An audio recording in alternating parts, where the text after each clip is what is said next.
여러분 안녕하십니까? 목요일 아침 뉴스 퍼레이드 황병준입니다. 기상 관측일에 11월 최대 폭설이 내리면서 관련 사고가 이어지고 있습니다. 쌓인 눈의 무게를 이기지 못한 골프 연습장 그물이 무너져 한 명이 숨졌고 눈길에 53중 추돌 사고가 발생하기도 했습니다. 이광희 기자입니다. 골프 연습장이 새하얗게 눈으로 덮였습니다. 천장 안전망은 바닥에 내려앉았고 소방대원 등이 구조 작업에 분주합니다. 어제 저녁 7시 33분쯤 경기도 평택의 한 골프 연습장에서 안전 그물에 눈이 쌓이면서 무너져 제설 작업 중이던 2명이 깔렸습니다. 무너진 골프 연습장 상부 철제 그물은 축구장 절반만한 크기였습니다. 이 사고로 30대 남성 1명이 심정지 상태로 병원에 옮겨졌지만 결국 숨졌습니다. 2명이 거기 그물에 깔려서 그중에 1명이 심정지 상태로 발견이 된 거예요. 사고 당시 평택엔 20cm가 넘는 폭설이 내렸습니다. 강원도 원주시 만종 교차로에선 눈길에 차가 미끄러져 53중 추돌 사고가 났습니다. 사고로 11명이 다쳤는데 경찰과 소방당국은 도로에 살얼음이 생겨 차량이 연쇄적으로 미끄러진 걸로 추정하고 있습니다. 사고 차량과 파편이 도로 위에 뒤엉키면서 일대엔 극심한 정체가 빚어졌습니다. 전국 곳곳에서 폭설 피해가 발생해 적어도 2명이 숨지고 56명이 대피했다고 중앙재난안전대책본부는 밝혔습니다. 소방 출동은 1280건에 달하고 항공기 93편이 취소되는 등 피해가 잇따르고 있습니다. TV조선 이광입니다. 오늘도 수도권엔 대설특보가 내려졌습니다. 경기도 광주와 용인 등엔 눈이 40cm 넘게 쌓였고 서울 등 수도권엔 최대 15cm가 더 내릴 전망입니다. 출근길 교통 대란도 우려되는 상황인데요. 광화문 광장에 나가 있는 취재 기자 연결해 보겠습니다. 이낙원 기자, 지금도 눈이 내리고 있나요? 네, 밤새 눈이 내리다 그치다를 반복하고 있는데요. 지금은 다소 눈발이 잦아든 모양새입니다. 하지만 어제부터 내린 눈이 도로에 쌓이게 되면서 출근길 차도 사람도 조심조심 발걸음을 옮기고 있습니다. 수도권 대부분 지방에는 대설특보가 내려졌습니다. 서울과 인천, 경기 남부는 대설경보가 발효됐고 경기 북부와 중부 내륙 지방은 대설주의보가 내려졌습니다. 새벽까지 경기도 용인 43.9cm, 군포 41.6cm, 수원 41.2cm, 서울 26.4cm의 눈이 쌓였습니다. 거센 눈발은 오전 내내 전국 대부분 지역에서 이어지겠습니다. 수도권은 시간당 최대 3cm, 충북은 5cm 눈이 내리고 경기 남부는 최대 15cm 이상의 눈이 쌓일 전망입니다. 현재 서울의 기온은 영하 1도를 기록하고 있는데 한낮에도 2도 안팎의 추운 날씨가 예상됩니다. 낮은 온도에 빙판길 교통 불편은 계속될 전망입니다. 서울시는 출근 시간대 지하철과 버스 집중 배차 시간을 30분씩 연장하고 지하철 운행도 20회 늘릴 예정입니다. 눈폭탄이 떨어진 경기도는 어젯밤 10시 기준으로 비상대응 단계를 3단계로 격상했습니다. 폭설로 대응 3단계가 가동된 건 2012년 이후 처음입니다. 서울 광화문 광장에서 TV조선 이낙원입니다. 네, 공천 개입 의혹의 핵심 인물 명태균 씨가 구속 수사가 부당하다며 법원에 낸 구속 적부심이 기각됐습니다. 명 씨는 다음 달 5일까지 구속 상태에서 검찰 수사를 받게 되는데 공천 개입 의혹을 수사 중인 검찰은 어제 국민의힘 당사를 압수수색했습니다. 황선영 기자의 보도입니다.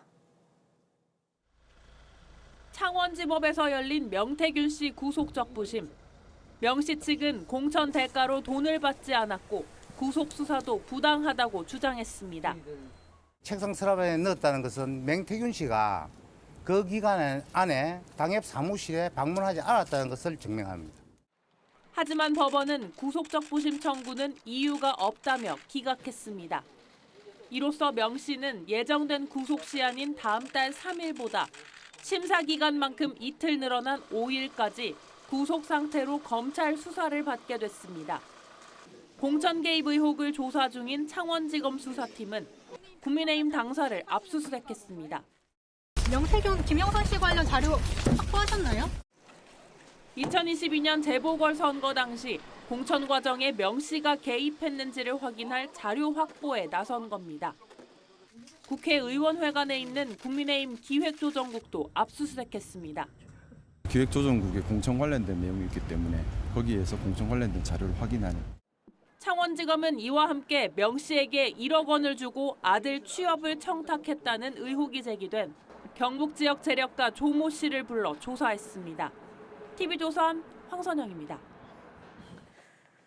이재명 더불어민주당 대표가 오늘 투자업계 관계자를 만나 주식시장 활성화 방안 등을 논의합니다.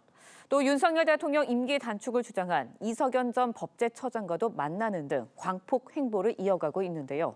국민의힘은 의원총회를 여는데 당원 게시판 논란과 관련해 친윤 친한계 간 갈등이 표출될 가능성이 제기되고 있습니다. 장세희 기자의 보도입니다. 위증교사 1심에서 무죄가 선고된 이재명 민주당 대표가 본격 민생 행보를 재개했습니다. 이 대표는 오늘 한국거래소에서 대한민국 주식시장 활성화 현장 간담회를 합니다. 주식시장 상황을 점검하고 정기국회 내 상법 개정안 처리 계획도 밝힐 것으로 보입니다. 이사의 충실 의무 대상을 주주로까지 확대하는 상법 개정, 또 주주들의 권익을 보호하는 각종 입법을 반드시 이번 정기국회 내에 해내겠습니다. 이석연 전 법제처장을 만나 중도보수 외연 확장에도 나섭니다. 이 전 처장은 최근 윤 대통령의 임기 단축 개헌과 대통령 4년 중임제 도입을 주장했습니다. 국민의힘은 의원총회를 열고 김건희 특검법 재표결 관련 전략을 논의할 예정입니다. 하지만 당원 게시판 논란과 관련해 계파 갈등이 불거질 가능성도 있습니다. 헤게모니 장악을 위한 싸움이 이제 시작된 것이고 그런 측면에서 한 대표를 끌어내리기 위해서 당당하고 깔끔하고 시원하고 솔직하고 이랬으면 좋겠는데 뭔가 조금 하니까 뭔가 남은 것 같고 이거 끄림칙하고 이런 것들 남겨놓고 갔어야 되겠느냐. 여당 계파 갈등이 향후 특검법 재표결에도 영향을 줄 수 있다는 전망이 나옵니다. TV조선 장세희입니다.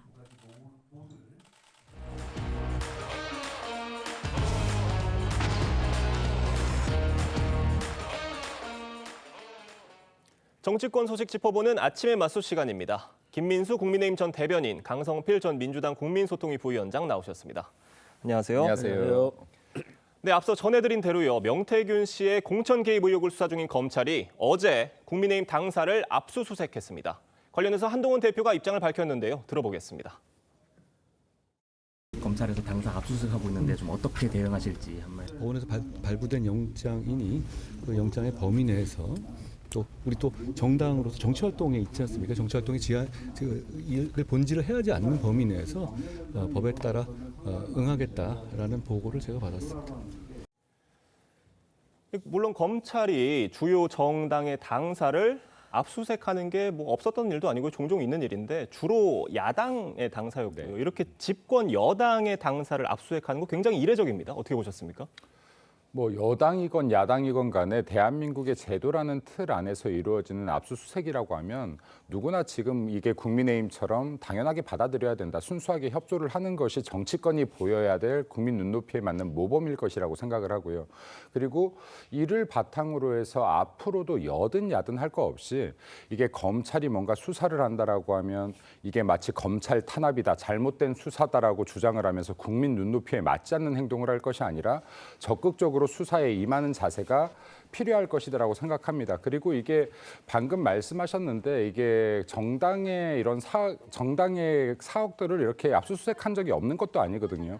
그럼 한동훈 대표 법무부 장관 당시에 여기 민주연구원이 압수수색 당한 적이 있어요. 그래서 민주당 당사도 이렇게 압수수색 당한 적이 있는데 그때 보면 민주당 당사 압수수색 당할 때는 민주당의 당직자들이 인간 바리케이트를 만들고 이게 방어를 했어요. 네, 그러니까 이러한 것들이 국민의힘과 민주당의 큰 차이를 보여주는 부분이라고 생각하고요.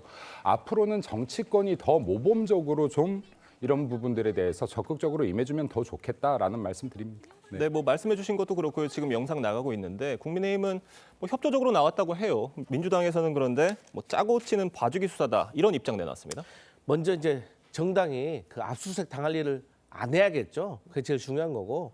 근데 제 민주당이 봤을 때 역시 여당은 좀 다르구나. 이거 예고제 압수수색 아닌가? 이런 의심을 할 수밖에 없고 만약에 이게 예고제 압수수색이었다면 이거 정말 제대로 좀 수사를 해가지고 밝혀야 될 심각한 문제다. 왜냐하면 이 압수수색의 가장 중요한 것은 비밀성이거든요. 그래서 보통 해가 뜬 7시 30분 정도에 급습을 하는 게 압수수색의 일반적인 겁니다. 그런데 국민의힘 같은 경우는 사실 오전에 당사를 하고 오후에 이제 의원회관에 있는 그 기획국을 했다고 하는데 상당히 여유가 있습니다. 그런데 불과 2주 전에 민주당에서 특검법에 대해서 발의를 한다고 하니까 그때 국민의힘에서 반대하는 이유 중에 하나가 당사를 압수수색할 수 있다는 거였어요. 수사기관에서. 너무 다른 모습 아닙니까? 또 과거에도 그 고발 사주 의혹 때문에 김웅 전 의원의 의원실을 압수수색을 했는데 11시간 대치를 했습니다. 그래서 협의해서 3일 후에 다시 했던 사례가 있기 때문에 이번에는 왜 이렇게 한가로운 건지 참 의심스럽다 이런 말씀 드리겠습니다. 네, 김민수 대변인님. 네, 이게 혹시나 보시는 시청자분들 오해 있으실까 봐 말씀드리는데 그 우리나라 형사소송법 122조에는요. 압수수색에 대해서 사전 고지를 하게끔 되어 있습니다. 네, 근데 이제 이례적으로 이 압수수색을 거부한다거나 협조를 하지 않는다거나 긴급을 요하는 경우에 긴급 압수수색을 하는 것인데요. 민주당 당사 같은 경우 이렇게 긴급 압수수색들이 이루어질 수밖에 없었던 것은 협조를 안 했기 때문인 것이고 국민의힘은 사전에 이미 공언을 했습니다. 검찰에서 압수수색 등 정상적인 수사가 이루어진다면 적극 협조하겠다라고 공언한 만큼 당연히 형사법 122조에서 말하고 있는 것처럼 사전 고지를 한 것이다라는 말씀드립니다. 네, 뭐 이런 지금 압수수색 자체가 명태균 씨의 공천 개입 의혹을 수사하는 과정에서 이루어진 건데 어제 명태균 씨는 구속적부심이 기각이 됐고요. 또 지금 수사 과정에서 여당 유력 정치인들 이름 계속 나오고 있는데 이들이 줄 소환될 수 있다는 관측도 나오고 있습니다. 검찰 수사 어떻게 진행될 걸로 보십니까? 검찰에서 지금 명태균 씨를 수사하는 과정에 있어서 만약에 수사가 추가적으로 필요한 정치인들이 있다라고 하면은 제 개인적으로는 다 수사해야 된다라고 봅니다. 그러니까 다 수사를 해야 되는 것이고 공천이라고 하는 것은 사천이 아니고 국민들 앞에서 이게 공익적인 성격이 있기 때문에 공천이라는 용어 쓰는 거 아니겠습니까? 그런데 이에 대해서 만약에 의혹이 있다라고 하면은 의혹 없이 다 수사를 해야 된다라고 보고요. 그리고 명태균 씨 같은 경우에 일방적인 주장인데 실제로 이와 연계된 정치인들 거의 없지 않을까 생각됩니다. 그렇기 때문에 지금 거론되고 있는 정치인들 역시도 수사에 임해서 당당하게 이러한 지금 오해들을 풀어나갈 수 있는 기회가 되지 않을까 생각됩니다. 네, 지금 이 말씀해 주신 그런 거론되는 여러 정치인들이 있는데 민주당에서는요. 이들에 대해서 순차적으로 고발을 할 예정이라고 해요. 그런데 이게 그러니까 각각의 혐의들을 적용을 해서 순차적으로 이제 쪼개기 고발을 하는 게 아니냐 이런 비판도 있습니다. 근데 저는 이게 이제 비판받을 일은 아니라고 생각을 하는 이유가 이게 뭐 여러 가지 공직선거법 위반, 정치자금법, 정당법, 지금 허위사실 유포 여러 가지 혐의들이 지금 망라되어 있는 사건이거든요. 근데 이것을 한 군데다 예를 들어서 중앙지검에다가 몰아서 한 번에 고발을 하게 되면 이게 검사들도 어쩔 수 없이 이 일이란 게 우선순위가 있는 거 아니겠습니까? 그러다 보면 우선순위에서 살짝 밀려있는 다른 혐의들은 사실 유야무야 될 수 있는 가능성도 있기 때문에 저희가 쪼개가지고 그 사건에 맞게 이렇게 고소 고발을 하게 되면 각 기관에서 거기에 대해서 집중적으로 수사를 잘 할 수 있을 거라고 생각을 하기 때문에 저희가 이것을 분리를 해서 하는 것이지 다른 이유는 없다는 점을 말씀드리겠습니다. 네, 알겠습니다. 지금 여당 당사에 대한 압수수색이 이루어진 가운데요. 당원 게시판을 둘러싼 친윤계와 친한계 간 공방이 급기야 감정 싸움으로 번지는 모양새입니다. 어떤 얘기들 나왔는지 들어보겠습니다. 과거 맘카페에서도 문제가 됐던 건 한동훈 대표 부인이라는 사실을 숨기고 그 한동훈 대표에게 굉장히 도움이 될 만한 일을 한 게 있어요. 문제가 없으면 우리 가족 했다라고 말씀을 하시라니까요. 국민들이 판단하게. 문제가 될 것 같으니까 인정을 못 하는 거잖아요. 김건희 여사 고모라는 분 한동훈 그 집안에 대해서 벼락 맞아 집안이다 이런 표현을 씁니다. 페이스북에 이런 또 저주의 표현을 써요. 저희들은 다 알고 있어요. 이런 거 갖고 문제 안 삼습니다. 지금 친한계 신지호 부총장 얘기를 들어보면 우리도 지금 김건희 여사 가족이라는 분이 이렇게 SNS에 한동훈 대표를 향해서 심한 말 하는 거를 우리도 알고 있는데 가만히 있지 않느냐. 그러니 친윤계도 좀 가만히 있어 달라. 이런 얘기인가요? 신지우 부총장이 굉장히 부적절한 이야기를 요즘 많이 하는 것 같아요. 그러니까 지금 이것을 더 상황을 안 좋게 만들고 있다. 왜냐하면 지금 고무라는 분이 페이스북에 썼다라고 지금 본인이 말하고 있잖아요. 익명 아니잖아요. 본인 페이스북으로 지금 게시한 거잖아요. 당당하게. 근데 이것을 지금 예로 들면서 익명으로 썼던 한동훈 대표의 가족들이 집단적으로 썼던 댓글을 무마하려고 하는 것은 지금 이거 가랑잎이 솔잎 보고 바스락거린다고 소리 내는 거 아닙니까? 그러니까 지금 이거를 이런 식으로 계속 대응하기 때문에 문제를 키워가고 있다. 무마될 수 있었던 문제를 이렇게 질질 끌고 말도 되지 않는 변명들을 계속하면서 상황을 악화시키고 있다는 말씀드립니다. 네. 민주당에서 보시기엔 어떻습니까? 국민의힘 이 친윤계와 친한계 간 갈등이 지금 3주째 이어지고 있어요. 어떻게 보세요? 첫 번째로는 지금 민생이 지금 망가져가고 있고 국제 상황이 이렇게 급변하고 있고 트럼프 리스크가 지금 대한민국을 향해 날아오고 있는데 여당이 너무 한가롭다. 그런데 한 말씀만 드리면 저는 그렇습니다. 한동훈 대표가 했는지 안 했는지 그것만 밝히면 다 끝날 일입니다. 그렇기 때문에 저는 여러 사람 피곤하게 하지 말고 한동훈 대표께서 했으면 했다. 가족이 했으면 가족이 했다. 안 했으면 안 했다. 이렇게 딱 밝혀주시는 것이 저는 혼란을 빨리 끝내는 길이다 이렇게 생각합니다. 지금 민주당에서는 그런데 이 내홍이 좀 무르익기를 기다리는 게 아니냐라는 비판이 나오는 이유가 특검법 표결을 원래 오늘 하려고 하다가 다음 달 4일로 미뤘잖아요. 다음 달 10일로 미뤘잖아요. 네. 이게 어떤 의도가 있는 건지 어떻게 좀 분석하시나요? 첫 번째로 저희가 김건희 여사 특검법을 발의를 한 다음에 재표결을 하잖아요. 그러면 저희가 지금 2번을 해보니까 오히려 이러한 재표결이 국민의힘의 자중질환을 봉합시켜주는 효과가 있더라고요. 그러니까 친한과 친윤이 막 싸우다가 갑자기 재표결하게 되면 우리가 이건 아니지. 그래서 특검법 막아야지 하고 이렇게 봉합이 되더라고요.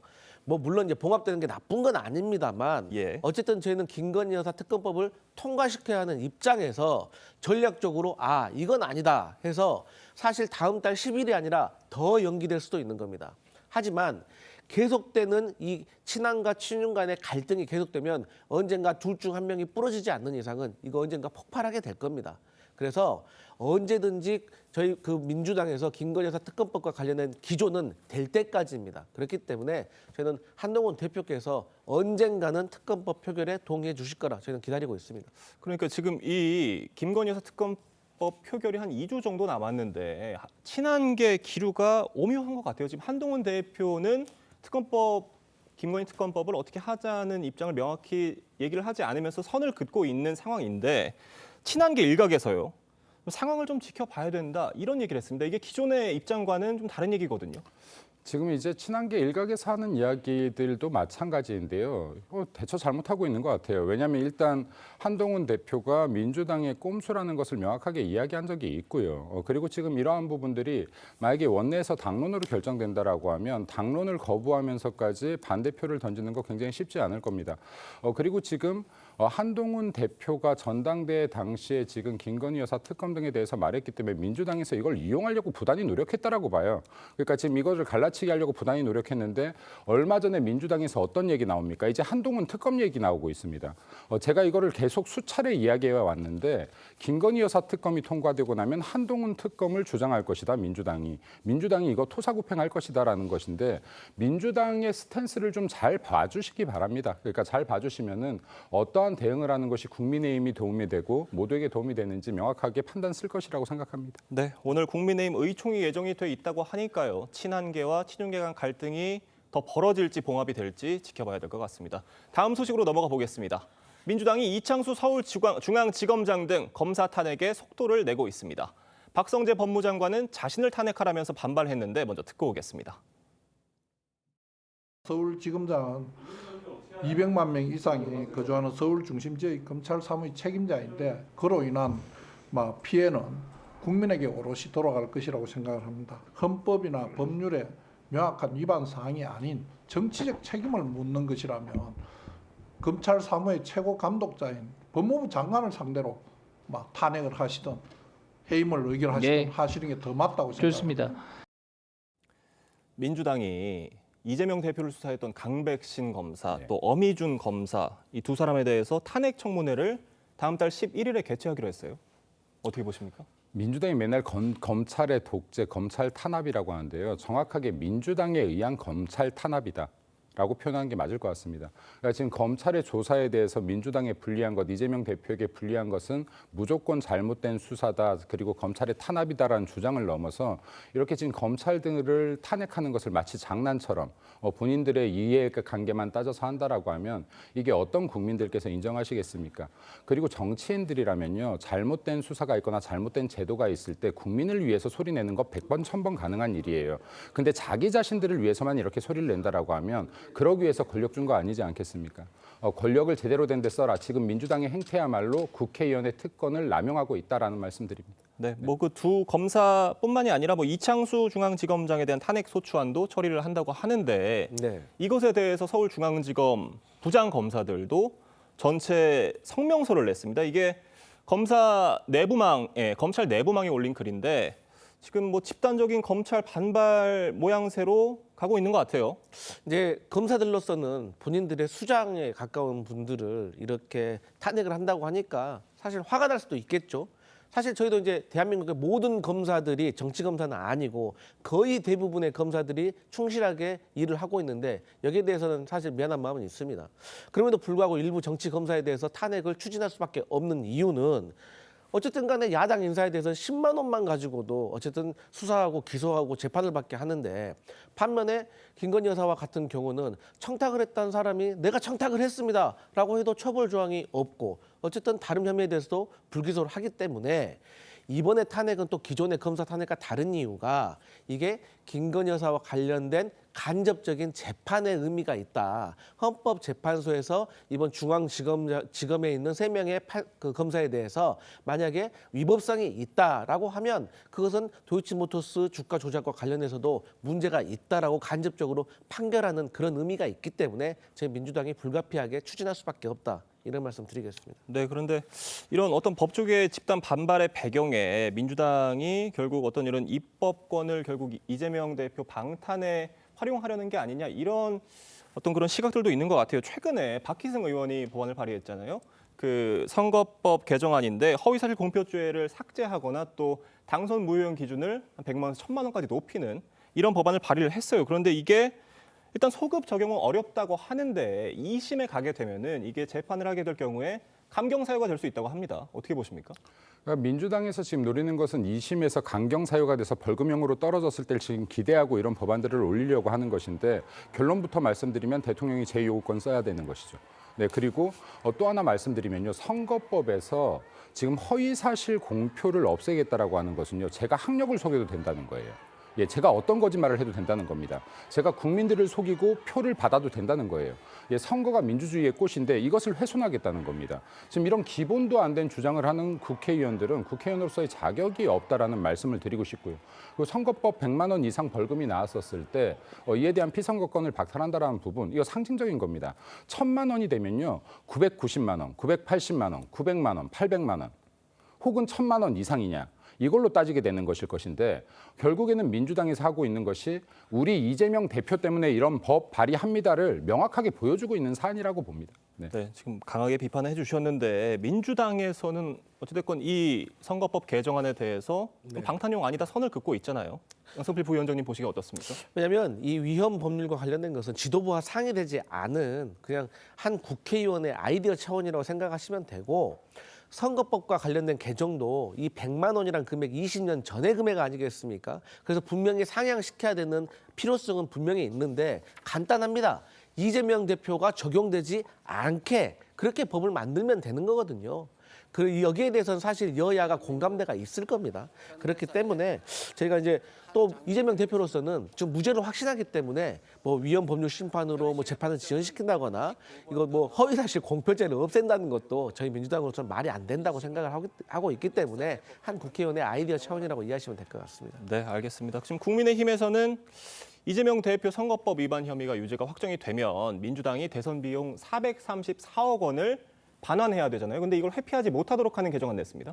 네, 이게 지금 꼼수를 부릴 가능성이 있죠. 뭐 당명을 바꾼다거나 당을 쪼갠다거나 해서 이 지금 434억을 어떻게든 안 내려고 민주당이 꼼수를 부릴 수 있기 때문에 지금 이러한 법들을 사전에 좀 개진해서 차단하고자 하는 것인데요. 이것 외에도요. 하나 더 말씀드리고 싶은 게 있어요.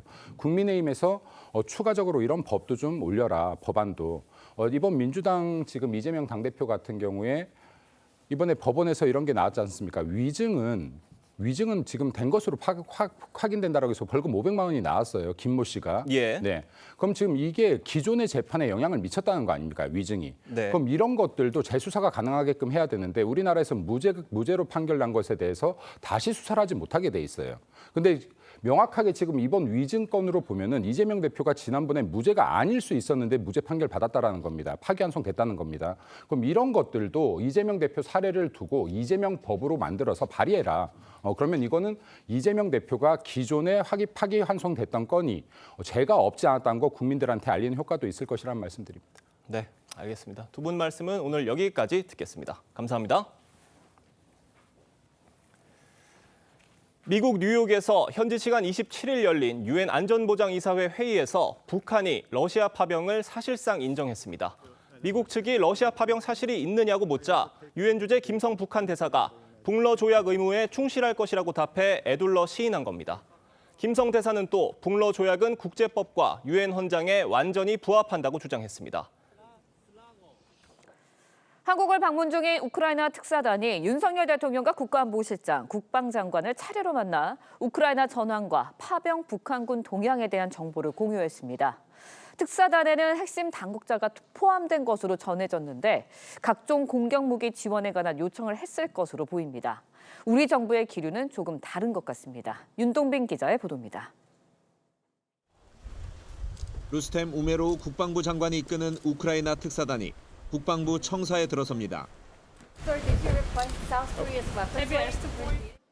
특사단 10여 명 중엔 우크라이나 해외정보국 핵심 담당자도 포함된 걸로 전해졌습니다.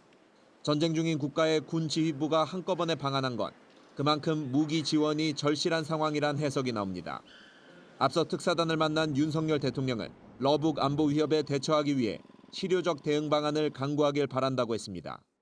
참전 북한군이 100만이 넘는 북한군 전체의 실전 경험을 공유할 수 있는 만큼 군의 철저한 대비가 요구됩니다. 정부는 우크라이나의 요구사항이 무엇인지 밝히진 않았지만 155mm 포탄을 비롯해 드론전에 대비하기 위한 대공 레이더와 요격무기 지원이 거론됐을 가능성이 높습니다. 정부 소식통은 우크라이나는 무상 지원이 아닌 정식 구매를 원한다며 분쟁 지역 포탄 판매를 금지한 규제를 해제해 수출을 허가해 달라는 것이라고 전했습니다. 다만 북한군 파병 이후 무기 지원을 고려해온 정부 방침은 조기 종전을 공약한 트럼프 당선 이후 변화가 감지되고 있습니다. 공격 무기 대신 방어 장비 지원을 늘리는 방안이 유력하게 검토되는 걸로 알려졌습니다. TV조선 윤동빈입니다.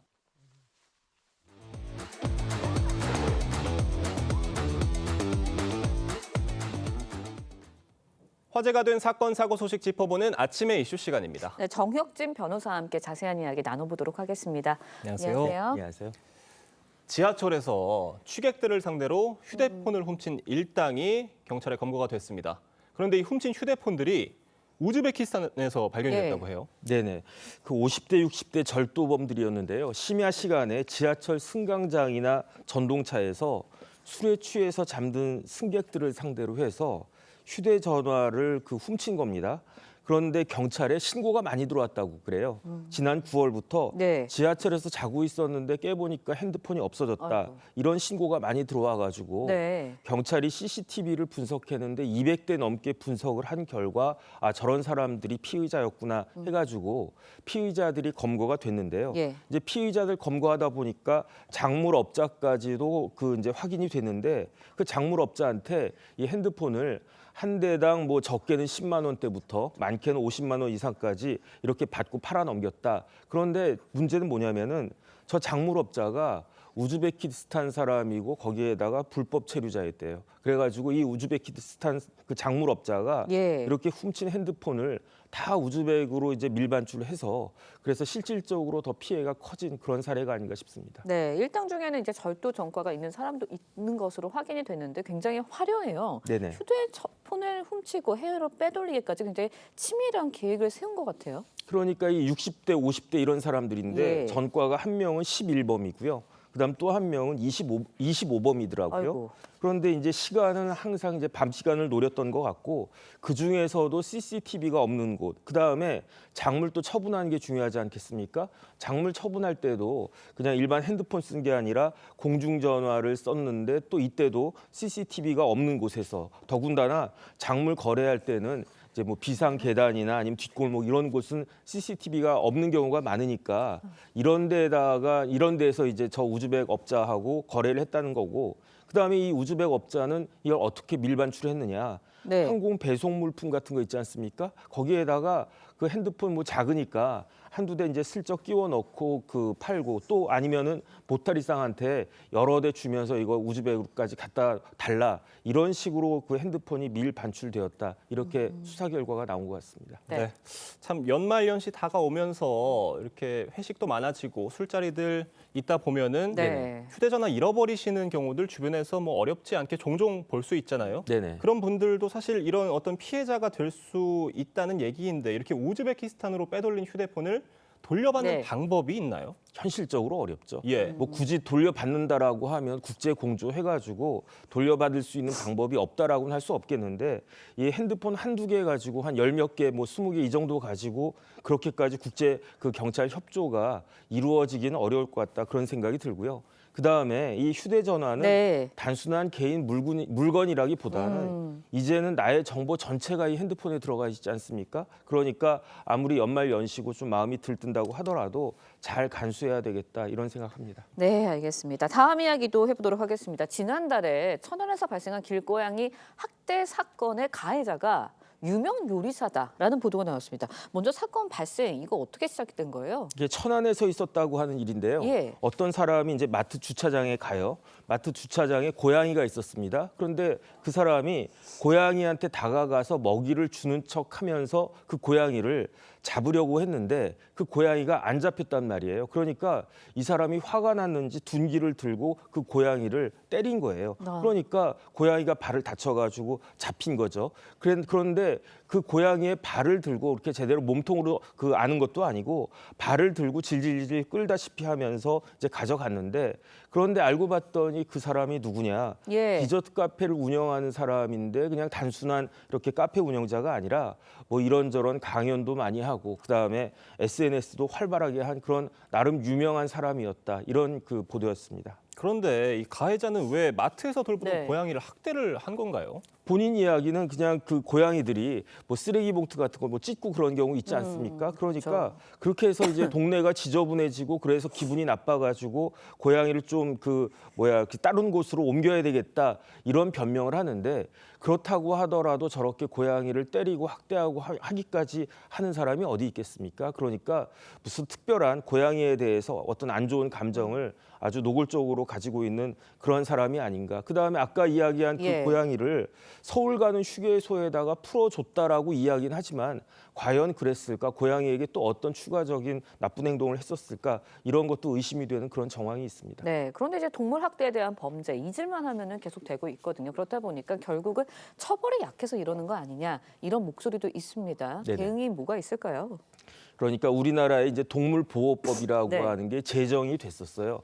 저희 어렸을 때만 하더라도 뭐 이렇게 동물 학대하고 하는 게 그게 무슨 범죄냐? 뭐 특히 시골 같은 데서는 그러지 않았습니까? 그런데 우리나라도 이제 선진국이 됐기 때문에 동물 학대는 명확한 범죄다라고 규정하고 있고요. 특히 동물을 살해한 경우에는 네. 3년 이하 징역이나 3천만 원 이하 벌금까지 처해질 수 있도록 그렇게 되어 있습니다. 그래서 이 사건을 계기로 통계를 찾아보니까 2019년도부터 5년 동안 입건된 사람이 무려 3,906명이래요. 그러니까 4,000명 가까운 사람들이 동물 학대를 아직도 하고 있구나. 그런데 문제는 뭐냐면은 그렇게 잔혹하게 학대를 한 사람들의 경우에도 실제로 징역형을 받은 것은 28명에 불과하다. 그러니까 여기에 대해서 아직까지도 이제 형량이 그 뭐 사회적 인식이나 형량이 낮기 때문에 이런 일들이 계속되는 것이 아닌가 그런 그 의문이 있고요. 여기에 대한 반성적 고려로 대법원에 양형위원회가 있거든요. 양형 기준상에 아직 반영은 안 돼 있는데 내년 1월부터 의견을 수렴해서 3월까지 이와 같은 식으로 동물을 학대한 사람들에 대해서 실형이 더 많이 선고될 수 있도록 그렇게 양형 기준을 개정하겠다 이 이야기가 있으니까 좀 지켜봐야 될 것 같습니다. 네. 네, 알겠습니다. 다음 이야기로 넘어가 볼 텐데요. 회사 돈으로 고급 외제차 등 호화 생활을 즐겨온 기업과 사주 일가를 겨냥해서 국세청이 세무조사에 나섰습니다. 어떤 사례들이 적발이 됐나요? 뭐 이런 경우 종종 있었는데요. 예. 대표적으로 드러난 게 뭐냐? 슈퍼카였죠. 네. 뭐 몇 억씩 되는 뭐 스포츠카나 이런 슈퍼카는 자기 돈으로 사기는 아깝고 타고는 쉽고 그러니까 이러한 회사 돈으로 타는 경우가 굉장히 많았는데 이번에도 그러한 사례가 적발이 됐고요. 그다음에 이전에는 볼 수 없었던 것들이 몇 가지가 추가적으로 있었는데 첫 번째는 피부 관리비까지도 법인카드를 썼다. 그다음에 반려동물 조금 전에 뭐 고양이 이야기 나왔지만 아주 그냥 반려동물도 비싼 그 동물들은 굉장히 비싸지 않습니까? 그럼 반려동물 구입 비용도 법인카드로 썼다. 그다음에 제가 굉장히 좀 네. 어떻게 보면 아주 좀 참신하다 이런 네. 표현까지 쓸 수 있을지 모르겠는데 개인 별장을 지어놓고 그걸 연수원 명목으로 하는 거예요. 그런 다음에 그 연수원에다가 내 땅에다가 연수원이 지어졌으니까 회사가 내 땅을 사용한 거니까 토지 사용료 내랴 해가지고 그 명목으로 회사한테 받은 돈이 수억 원에 이르는 그런 케이스도 있었다. 거기에다가 요즘은 이제 조금 더 우리나라 경제 규모가 커져서 슈퍼카에서 만족하지 못하고 심지어 요트 구입을 법인카드로 하는 경우도 있었고요. 그다음에 이제 미술품 요즘 각광을 받으니까 미술품들도 있었고, 그다음 뭐 하와이 같은 해외 유명한 휴양지의 고가 주택을 법인카드로 사고, 그다음에 요즘 외국 사립학교 그 학비 비싸지 않습니까? 그 학비까지도 법인카드로 부담하는 그런 케이스들이 많이 적발됐다고 합니다. 정말 뭐 변호사님 말씀해 주신 대로 창의적인 방법들이 있었던 것으로 보이네요. 오늘 말씀은 여기까지 듣겠습니다. 감사합니다. 고맙습니다.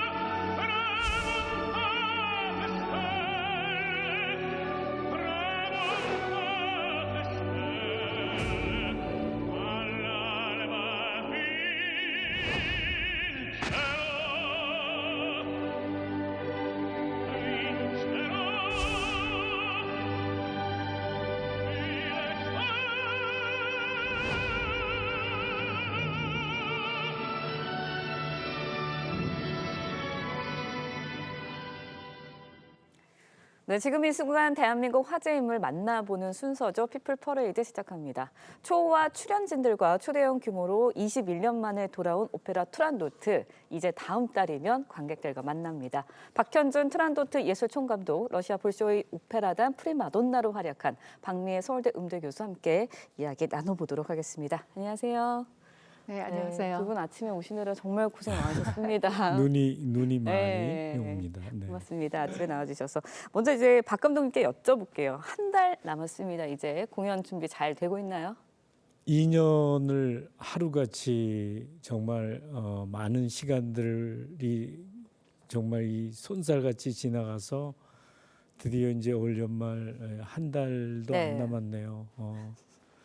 올해가 이제 푸치니 100주년 마지막 공연에 그 100년의 마지막 날까지 푸치니의 가장 큰 걸작이자 대작인 푸치니의 투란도트를 전 세계 실내 공연 역사상, 오페라 역사상 가장 최대 규모로 대한민국에서 이 공연을 하게 된 것이 굉장히 영광스럽고 이 지하에 계신 우리 푸치니 선생님도 굉장히 기뻐하실 것이라고 생각합니다. 네, 알겠습니다. 박미애 교수님께 여쭤볼게요. 두 가지 질문 드리고 싶은데 이번에 리우 역할 맡으셨잖아요. 그래서 리우 역할이 시청자분들에게 어떤 역할인지 그것도 좀 설명을 해주시고요. 그다음에 사실 이번 오페라단에서 성악가로는 한국 성악가로는 유일하게 이름을 올리셨습니다. 남다른 마음가짐으로 준비하셨을 것 같아요. 여기에 대해서도 좀 설명을 해주셨으면 좋겠어요. 네, 우선 그 한국인으로서 제가 리우를 맡게 됐고 그 푸치니의 그 마지막 유작 그 오페라 투란도트에서 그 정말 지금 현존하는 세계의 그 오페라계의 거장들이 이번에 함께 다 모입니다. 그래서 그들과 함께 호흡을 나누고 같은 무대에서 음악을 한다는 것이 정말 큰 영광이고 저도 지금 무척 기대가 됩니다. 그리고 제가 노래하게 될 그 리우라는 캐릭터는 사실은 이 오페라 투란도트의 가장 중심에 선 그 오페라의 처음부터 마지막까지 그 어떻게 보면 제가 해석하는 오페라 투란도트는 인류의 공통어인 사랑이다. 그렇다면 이 리우라는 캐릭터의 그 초점을 맞춰서 가장 강인하고 그리고 그 죽음을 통해서 그 사랑이라는 그 불씨가 리우는 죽지만 마지막까지 그 투란도트와 깔라프의 마음속에서 또 다른 사랑으로 잉태되어지는 것이 아닌가 해서 저는 진정한 오페라 투란도트의 주인공은 리우다. 이렇게 그런 마음으로 준비하고 있습니다. 네, 알겠습니다. 오페라 관람 가시는 분들 꼭 리우 역할 하시는 박미애 교수님 눈여겨 보셔야 될 것 같다라는 생각이 들고요. 투란도트 박미애 교수님뿐만 아니라 역대급 초호화 출연진들로 화제를 모으고 있습니다. 출연진 얘기 좀 나눠보도록 할게요. 네, 오페라 여제 아스믹 그리고리안이 투란도트 역을 맡았습니다. 지금 당대 최고의 성악가라고 해도 과언이 아니라고 극찬을 받고 있는데 어떤 강점이 있을까요? 이 소프라노로는 그 테너로서 루치아노 파바로티처럼 한 세기의 가장 위대한 소프라노가 마리아 칼라스였어요. 근데 마리아 칼라스가 다시 계보를 잇는 100년 만에 하나 소프라노가 나왔다는 유럽의 그런 평가를 받고 있고 정말 뛰어나게 노래 잘합니다. 그 노래하는 순간 1분 안에 그 아스믹의 노래에 모든 관객들이 빠져드는 그런 어마어마한 예술성과 음악성과 소리를 가지고 있어요. 우리나라 처음 오는 공연 내한인데요. 최초의 내한인데 정말 뭐 이 너무너무 환상적으로 노래를 부릅니다. 아스믹 그레고리안과 그다음에 우리가 우리 여러분들이 많이 아시는 플라치도 도밍고가 이번에는 지휘자로 옵니다. 그래서 그 테너로서 세계의 테너 이 계를 뭐 몇십 년 동안 지배했었지만 이번에는 이제 우리나라 최초로 또한 지휘자로 오게 돼서 아마 마지막 내한이 될까 싶네요. 왜냐하면 연세가 지금 84세세요. 그래서 도밍고가 지휘하는 그 놀라운 또 새로운 그 캐릭터와 새로운 퍼포먼스를 정말 보시게 될 것 같습니다. 굉장히 오페라가 긴데 그거를 여든이 넘으신 그 나이에도 이렇게 에너지를 가지고 지휘하신다는 게 굉장하다라는 생각이 드는데 박미애 교수님께서는 이 플라시 도밍고와 함께 연주를 해보신 적이 있으시잖아요. 예전에 그 한일 올림픽 때 그 파바로티, 호세 카레라스 그리고 플라치도 도밍고와 함께 그 무대에서 그 같이 음악을 했었던 그 기억이 있고요.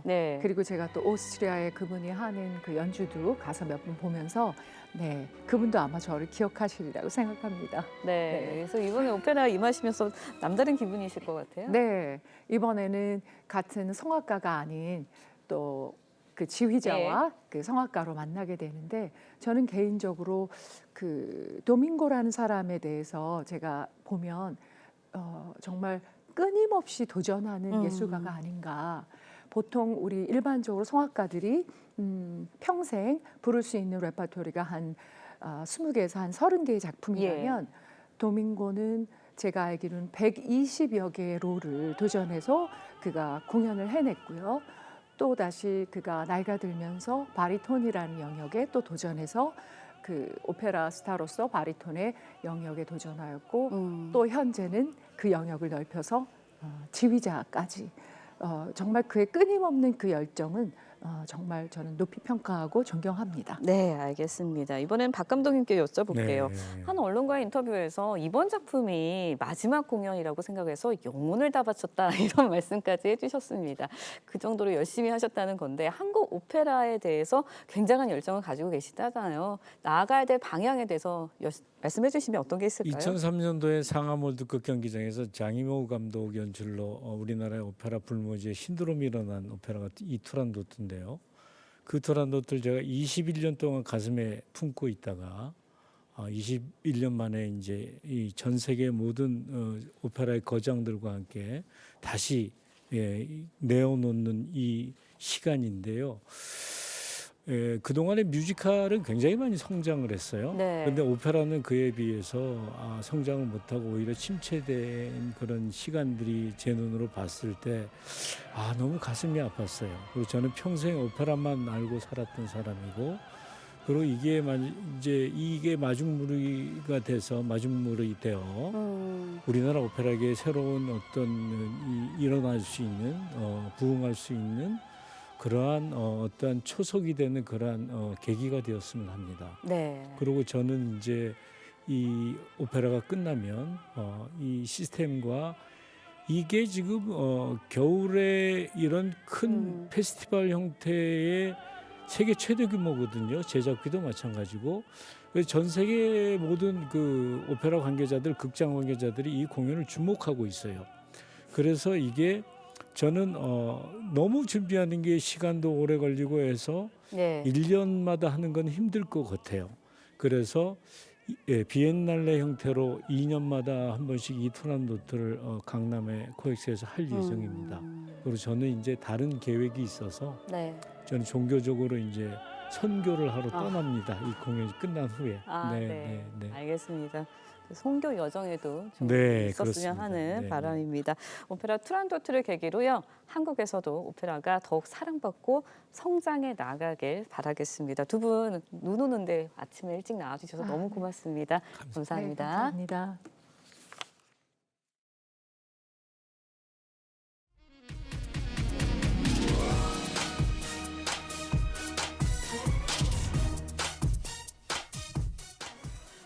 네, 방금 들어온 소식 전해드립니다. 이틀째 최대 40cm가 넘는 폭설이 내리면서 경기도교육청이 관내 모든 학교에 오늘 교장 재량 휴업을 검토하라고 지시했습니다.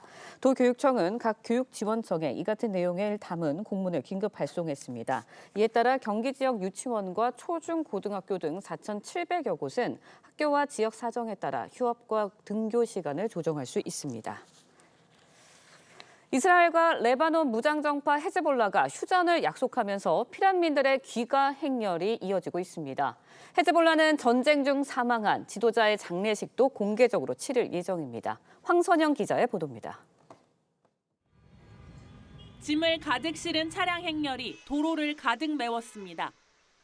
사람들은 서로 부둥켜 안고 깃발을 흔들며 환호합니다.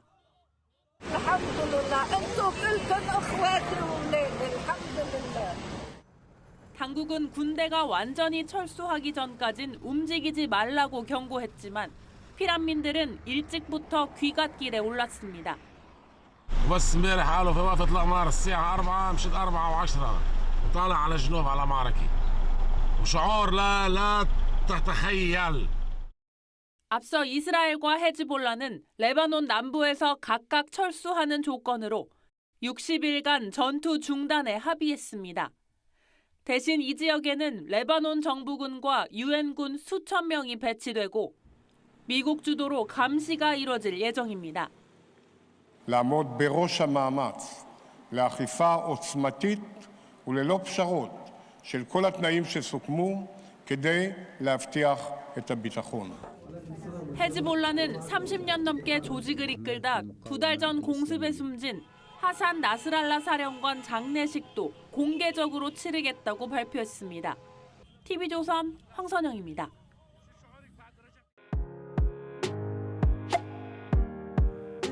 렌즈에 담긴 순간 그 의미를 짚어보는 시간이죠. 사진 기자가 선택한 아침의 한 장입니다. 오늘은 조선일보 사진부 이태경 기자와 함께합니다. 안녕하세요. 오늘 볼 사진은 어떤 건가요? 네, 어제부터 정말 많은 눈이 내렸는데요. 온통 하얗게 변한 우리 주변의 풍경입니다. 현장 모습 사진으로 만나보겠습니다. 서울 시내의 모습인데요. 눈 내린 고궁에 사람들의 발길이 이어집니다. 정말 얼음왕국이라는 말이 어울릴 정도로 시내 전체가 하얀 눈으로 뒤덮인 모습입니다. 광주 무등산 국립공원에는 눈꽃핀 나무 사이로 등산객들의 발길이 이어집니다. 아직 단풍이 다 떨어지지 않았는데 많은 눈이 내려 가을과 겨울이 공존하는 듯한 풍경이 펼쳐지고 있습니다. 올해 첫눈인데 정말 많은 눈이 왔어요. 네, 그렇습니다. 기상 관측을 시작한 이래로 11월에 가장 많은 눈이 내린 거라고 하는데요. 바라보기에 예쁘긴 한데 생각보다 많은 눈이 내려 생활에 불편을 겪기도 했습니다. 일부 지역에서는 눈 때문에 가로수가 쓰러지는 사고가 있기도 했고요. 폭설로 인해 정전 등 사고가 잇따라 또 시내 일부 도로가 통제되기도 해 시민들이 불편을 겪기도 했습니다. 큰 사고 없이 겨울 풍경은 잘 즐겼으면 합니다. 지금까지 아침의 한 장이었습니다. 서해상에서 눈구름이 계속 유입되면서 11월에 이례적인 폭설이 쏟아지고 있습니다. 현재 중부와 충북, 전북의 중심으로 많은 양의 눈이 내리고 있는데요. 이에 따라 서울 등 경기 남부, 강원 남부 내륙, 충청 북부, 전북 동북부에는 대설 경보가 내려졌고 그 밖의 지역에서는 대설주의보가 계속해서 이어지고 있습니다. 어제부터 내린 누적 적설량을 살펴보면 서울은 26cm, 수원은 41.6cm, 용인은 43.9cm의 많은 양의 눈이 내려 쌓였습니다. 여기 앞으로 경기 남부와 강원 중남부 내륙, 충북 중북부에 최대 15cm 이상, 서울과 인천에도 3에서 8cm의 눈이 추가로 더 내리겠습니다. 특히 이번 눈은 무겁고 습한 평소보다 2~3배 무거운 습설입니다. 시설물 안전사고와 교통안전에 각별히 유의하시기 바랍니다. 오늘도 바람이 강하게 불겠습니다. 현재 충남 서천과 호남 서해안, 일부 제주에는 강풍 경보가 발효됐습니다. 오늘 한낮 기온은 어제보다 조금 높지만 찬바람의 체감 온도는 더 낮겠습니다. 서울이 4도, 춘천 5도, 대전과 대구 9도 예상됩니다. 내일은 충청과 호남, 경북에 눈이 내리겠고 그 밖의 지역에서도 오후에 다시 눈이 내리겠습니다. 눈과 함께 기온도 더 떨어지겠는데요. 내일 서울의 아침 기온 영하 4도로 시작하겠습니다. 오늘의 날씨 이나일입니다. 이상으로 목요일 뉴스 퍼레이드 마칩니다. 네, 저희는 내일 아침 7시 30분에 다시 찾아뵙겠습니다. 시청해주신 여러분 고맙습니다.